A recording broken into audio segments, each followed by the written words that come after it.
दोस्तों एक वक्त हुआ करता था जब लोग 5G नेटवर्क को लेकर बहुत उत्साहित रहते थे, लेकिन अब ये हाल हो गया है कि दुनिया के अलग अलग देशों में 5G टावर लगाए जा रहे हैं। यहाँ तक कि हालत ये हो गई है कि सुप्रीम कोर्ट से उसे रोकने की मांग की जा रही है, क्योंकि लोग ये कह रहे हैं कि यही 5G नेटवर्क लोगों के बीच कैंसर फैला रहा है। इतना ही नहीं, 5G की किरणें हमारे शरीर को पूरी तरह से पैरालाइज भी कर सकते हैं। और पक्षियों का तो पूछे ही मत, उनकी संख्या दिन दुगुनी रात चौगुनी तेजी से घटते जा रही है। और कुछ लोग तो ऐसे हैं जो ये कहते हैं कि 5G नेटवर्क से पूरी की पूरी इंसानी प्रजाति का खात्मा हो सकता है। तो क्या ये बात सच है? चलिए जानते हैं। ये बात बहुत हैरान करने वाली है, लेकिन आज दुनिया भर के कई देशों में 5G टावर्स गिराए जा रहे हैं। ब्रिटेन के अंदर किसी व्यक्ति ने तो 5G टावर के ऊपर पेट्रोल बम फेंक कर उसे पूरी तरह से जलाकर खाक कर दिया। मामला यही नहीं रुकता। ब्रिटेन के अंदर तो कई जगहों पर मात्र 3 दिनों के अंदर ही कई टावर को लोगों ने गुस्से में आग लगाकर ध्वस्त कर दिया। और ये सब इसलिए हुआ क्योंकि लोगों को कहीं से यह पता चल गया था कि कोरोना वायरस का कारण कुछ और नहीं बल्कि ये 5G टावर हैं। चाइना में वायरस इसीलिए फैला क्योंकि वहाँ पर 5G की शुरुआत हुई थी और ये वायरस वहाँ के लोगों को और ज्यादा परेशान न करे, इसलिए ब्रिटेन के लोगों ने टावर ही जलाकर खाक कर दिया। इस पूरे हादसे के बाद ब्रिटेन की सरकार ने ट्वीट करके खास तौर पे लोगों से दरख्वास्त की कि वो ऐसा कुछ भी न करें, क्योंकि कोरोना वायरस और 5G टावर का कोई संबंध नहीं है। चलिए ये बात एक पल के लिए मान भी लेते हैं कि 5G टावर का वायरस से कोई संबंध नहीं है, लेकिन क्या ये कैंसर का भी जिम्मेदार नहीं है? क्योंकि इससे निकलने वाली किरणें इनडायरेक्टली इंसान के शरीर पे असर करते हैं, जो कैंसर के सेल्स को बहुत तेजी से बढ़ावा देते हैं। और इसी चीज को लेकर जब लोगों ने सवाल किया तो पूरी दुनिया हिल गए। और दोस्तों, आप लोगों ने रजनीकांत और अक्षय कुमार की फिल्म 2.0 तो देखी होगी। ये एक साइंस फिक्शन फिल्म थी जिसमें नई तकनीक को बहुत ही शानदार तरीके से दिखाया गया है और फिल्म के जरिए एक ऐसा मैसेज दिया गया है जो लोगों को सोचने पर मजबूर करता है, जहाँ ये बताया जाता है कि मोबाइल रेडिएशन की वजह से देश में पक्षियों की संख्या कम होती जा रही है, क्योंकि रेडिएशन की वजह से पक्षी मर रहे हैं। और एक रिपोर्ट के मुताबिक ये भी पता चला है कि जब पहली बार नेदरलैंड्स के अंदर 5G नेटवर्क की टेस्टिंग की गए थे तो 5G नेटवर्क की केवल टेस्टिंग से ही 297 पक्षियों की मौत हो गई थी, जिसमें 150 पक्षियों की मौत तुरंत ही हो गई थी। हालांकि एक वेबसाइट ने इन सारी चीजों को बेबुनियाद और गलत बताया था और कहा था कि इन पक्षियों की मौत का कारण 5G नेटवर्क नहीं है बल्कि कुछ और ही है। पर पहले रिपोर्ट के मुताबिक इन पक्षियों की मौत का सीधा सीधा जिम्मेदार 5G नेटवर्क को बताया गया था। अब आपने भी इस बारे में कई तरह के मिले जुले ख्याल लोगों से सुने होंगे, जहाँ कुछ लोग तो कहते हैं कि 5G टावर हमारी जान ले लेगा और ये एक महामारी पैदा करेगा, तो कुछ लोग कहते हैं कि इससे कुछ भी नहीं होगा। और तब लोगों के मन में सवाल आता है कि आखिर ये नेटवर्क हमारे लिए अच्छा है या फिर नहीं। तो दोस्तों, Abdullah University of science and technology के प्रोफेसर का ये कहना है कि जितनी तेजी से टावर्स की आबादी बढ़ेगी उतनी तेजी से बर्ड्स की आबादी घटेगी, क्योंकि जो बर्ड्स होती है वो बहुत ही ज्यादा सेंसिटिव होते हैं। ये बर्ड्स मैग्नेटिक वेव्स को नहीं झेल पाते। यही वजह है कि इन बर्ड्स के ऊपर 5G टावर का सबसे खतरनाक असर देखने को मिलेगा।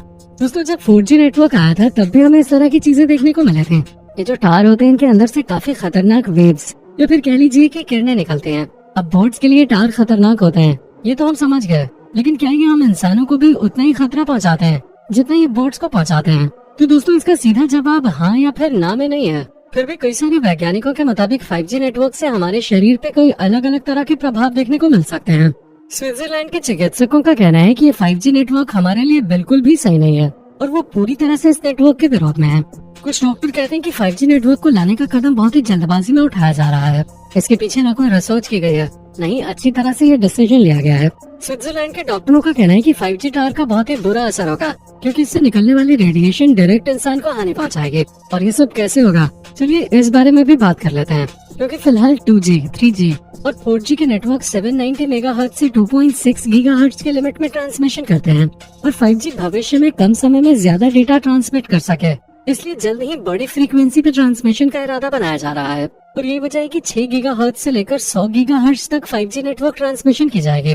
अब आप खुद ही सोचिए, कहाँ 4G 2.60 गीगाहर्ट्ज की फ्रीक्वेंसी से ट्रांसमिशन करता है, तो वहीं 5G 6 गीगाहर्ट्ज से लेकर 100 गीगाहर्ट्ज तक ट्रांसमिशन करेगा।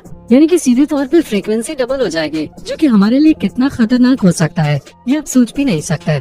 डॉक्टर कार्लोस क्विंटो का कहना है कि 6 गीगाहर्ट्ज के ऊपर तरंगों की लंबाई बहुत कम हो जाती है, इसलिए उनका ट्रांसमिशन कमजोर हो जाता है और इमारतें और पेड़ इन तरंगों को रोकने का काम करते हैं।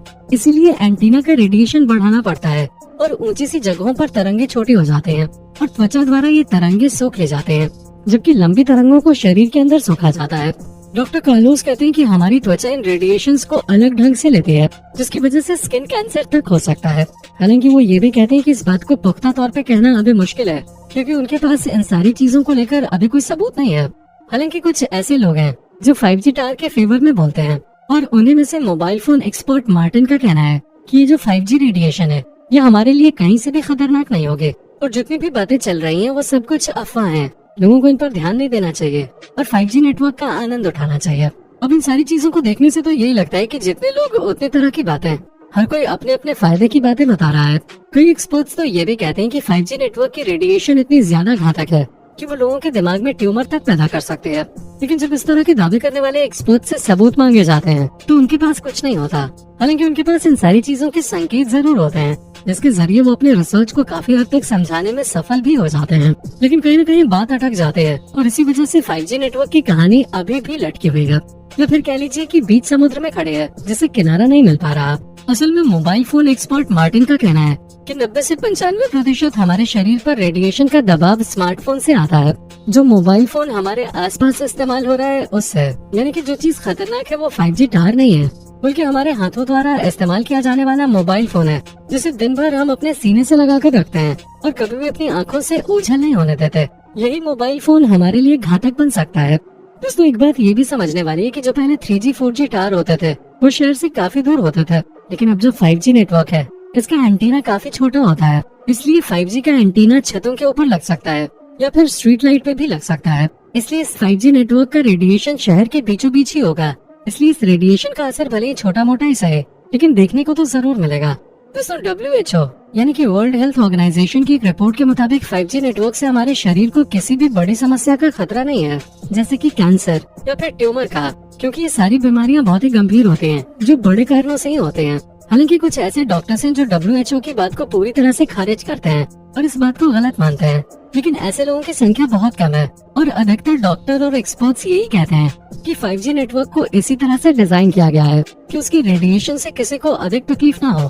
अगर तकलीफ वाली कोई चीज है तो वो हमारे आसपास मौजूद मोबाइल फोन, क्योंकि टावर से जितनी रेडिएशन निकलेगी वो सारी आपके फोन से ही कनेक्ट होके जाएगी।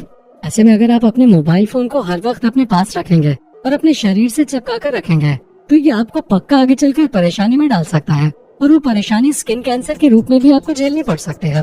लेकिन अगर आप अपने मोबाइल फोन को केवल काम के वक्त ही अपने पास रखेंगे और बाकी टाइम अपने से दूर, तो डरने वाली बात नहीं है। आपको कोई भी घातक बीमारी 5G के टावर के कारण तो नहीं होगी, और ये सब कुछ एक्सपर्ट साफ बताते हैं, जिनका ये भी कहना है कि 5G टावर से इंटरनेट की स्पीड बढ़ जाएगी और लोगों को फायदा होगा। अब इस फायदे के लिए अगर हमें कुछ सावधानियां बरतनी पड़े तो उसमें कोई खराबी नहीं है, क्योंकि घंटों का काम जब मिनटों में हो जाएगा तो इससे बड़ी बात भला क्या हो सकती है। दोस्तों, उम्मीद है इस वीडियो को देखने के बाद आपको काफी कुछ समझ में आ गया होगा। बाकी आप 5G नेटवर्क के विरोध में हैं या फिर उसको लेकर एक्साइटेड हैं, अपना जवाब कमेंट में बताना ना भूलें, और इसी तरह के वीडियोस को लगातार देखते रहने के लिए चैनल को सब्सक्राइब करना भी बिल्कुल ना भूलें। धन्यवाद।